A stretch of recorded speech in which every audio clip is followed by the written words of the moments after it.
Hey, Pelvic Posse, and welcome to the Empower Your Pelvis podcast. Hey, what's up, everybody? Welcome back to the 100th episode of the Empower Your Pelvis podcast. I'm your host, Amanda Fisher, a pelvic floor physical therapist in the Kansas City area. Y'all, with this being the 100th podcast, it really had me go back and kind of reflect on the most downloaded episodes we've had on the Empower Your Pelvis podcast. Now, the podcast is not my number one priority. My number one priority is my family. And then comes the business. I've got 2 locations, Kansas and Missouri, and keeping those afloat and seeing patients. But then I also have my online business as well. But then the podcast comes in because wanting to continue to get the content out there, and all of that really flows together. Like I need it all to function as one. It's one big wheel going around. So I kind of wanted to get an idea because I've been sharing more family for this past year, been sharing more of just random thoughts on pelvic health, but I wanted to see the top episodes that were downloaded. So the number one top episode that was downloaded last year was an episode on gut health and kombucha with my friend Jessica Ketterman. She's amazing. Her kombucha, Wabago Kombucha, is phenomenal. We have it for sale at our Lee Summit location in Missouri, but it is episode 54. You definitely want to check it out. There is so much to go that plays into gut health and pelvic floor health. So if your organs are upset or not functioning well, your pelvic floor muscles are going to maybe get a little tight and a little uncomfortable with that. They respond to the organs, and we want healthy organs, healthy tissue. We want hydrated tissue. We want good nutrition for the pelvic floor muscles to be playing into that. And there's so much more. But if we're not having like regular bowel movements, you're constipated, your pelvic floor muscles are probably going to be more tight. You're going to find yourself uncomfortable with bowel movements. You may have a history of hemorrhoids. If you find yourself more loosey-goosey and going all the time, those muscles can get high and tight with that too. So we want a happy medium of going like once or twice a day. If we can do that, get all those excess hormones out of our body, because if we're not voiding it, it becomes waste that our body's holding on to. So let it go. Get rid of it. Number 2, the top second recorded podcast that y'all listen to is episode number 49, how everyone can benefit from pelvic floor physical therapy, or at least learning about it. So with this episode, really diving into every single person has a pelvic floor. The top functions of the pelvic floor are those pelvic floor muscles. We need to keep our goodies in. Right? We need to stop the flow of urine. We want our sphincters to work so nothing comes out when we need it to stay in, like with coughing, sneezing, laughing, working out, lifting. But when we sit down on that toilet, we need to let things go. We need to let the flow happen. We need to relax that tissue. So we need those sphincters to relax to allow it to come out, fecal matter or bladder matter, urine. And we need those muscles to support our organs. For our female population, we have a uterus in there. For males, we have prostate, and then we have bowel and bladder. Those muscles need to hold them up like a sports bra does. Keep our goodies in place. And then we need those things to function with our diaphragm, our breathing muscle. So when we breathe in, that air comes down into our lungs, down into our pelvic floor. It lengthens out. We've got air in there, so it's stretching tissue out. As we blow that air out, that tissue comes back in.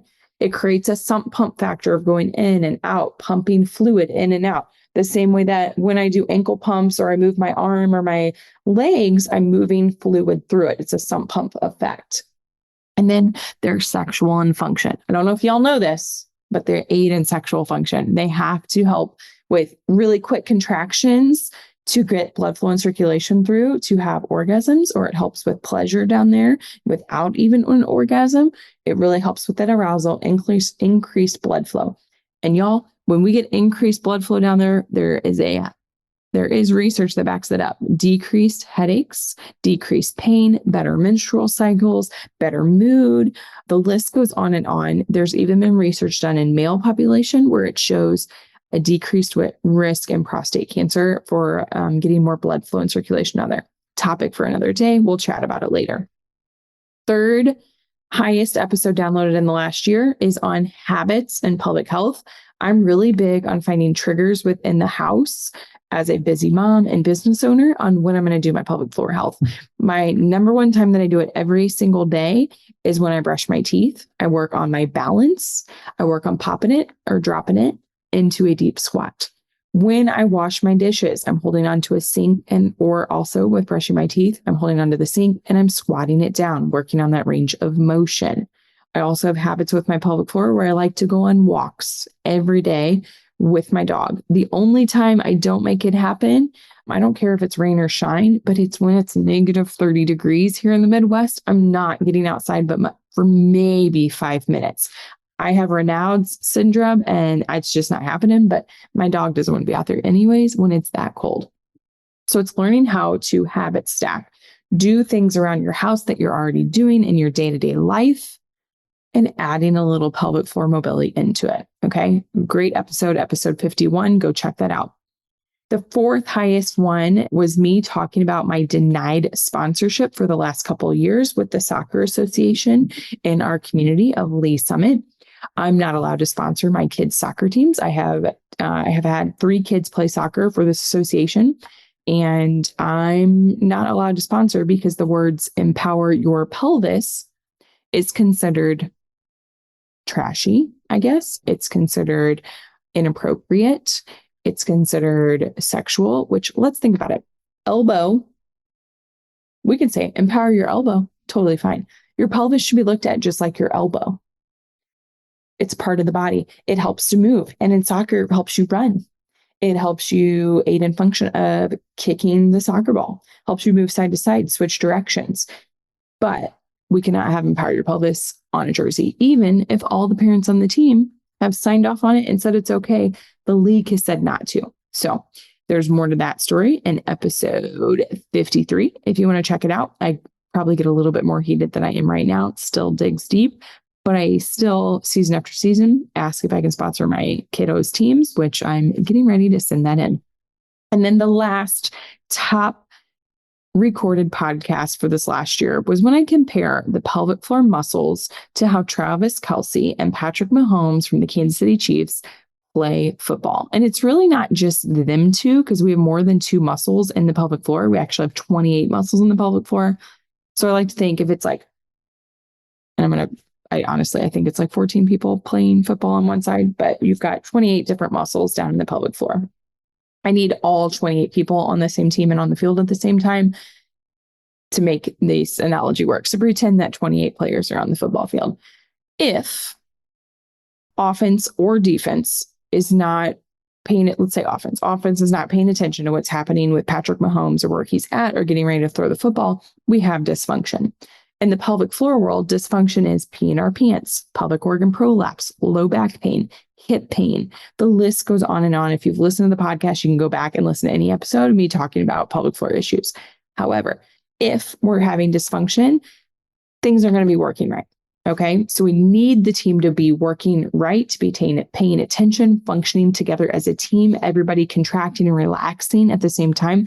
Then our muscles function how they're supposed to, where we talked about earlier in this episode, keeping our goodies in, supporting our friends, supporting the organs, allowing things to move out when we need them to, but keep it in when we need it to, and then aid in sexual function and a sump pump. When those are working how they're supposed to, all of that should be working functionally, and we shouldn't be having any of our pee in our pants, pressure, low back pain, hip pain type of symptoms. Does that make sense? So we really want to aid on mobility and how the tissue is working so that we can have that one connect. To hear more about Kansas City Chiefs analogy, and in that episode, you can go to episode 50. Now, this week, as in tomorrow, I am heading out to Charlotte, North Carolina, to do some up and coming projects with Burn Boot Camp, one of my favorite gyms here in Kansas City. I found Burn Boot Camp after delivering my 3rd boy via C-section. My very first visit into Burn Boot Camp. There's a point of getting back into this podcast stuff, but there's my first week there, I face planted. I was so weak trying to do push-ups. I soon noticed though, with myself and with watching other people in the gym, we were all including myself, holding our breath to try to make movements happen. So I was noticing myself and other people in the gym themselves having dysfunction. Maybe peeing their pants while doing jumping jacks, peeing their pants with jumping rope. I'd watch their form change and notice, that's what happens with my patients. Or when mine would change, I was noticing pubic pain or bladder leakage or pressure down there because of my cystocele bladder prolapse or increased back pain while lifting RDLs. There are so many things that I was noticing as a community, but then as myself too. So I started reaching out to the company and started working with the trainers in the gym to help them realize, like, hey, these are the symptoms that are going to be coming in with patients who talk about XYZ. This is how we can modify to help their pelvic floor so we can keep them in the gym and decrease the bladder leakage or decrease the pressure, decrease the negative impact that they're having mentally and emotionally while they're in the gym, because we should come in and have this release of us wanting to be in there and it's positive and we have childcare. Who doesn't love that? And so I'm really super excited to be working with the group of people, the team at Burn Boot Camp this week out in Charlotte, North Carolina. I had an opportunity to work with them in the fall at their member summit. And it was amazing. I got to speak to members and to trainers from other clubs. And I'm really excited to go spread some more pelvic floor knowledge this week. So thank you all. If you have questions on that, just drop it like it's hot in the comments.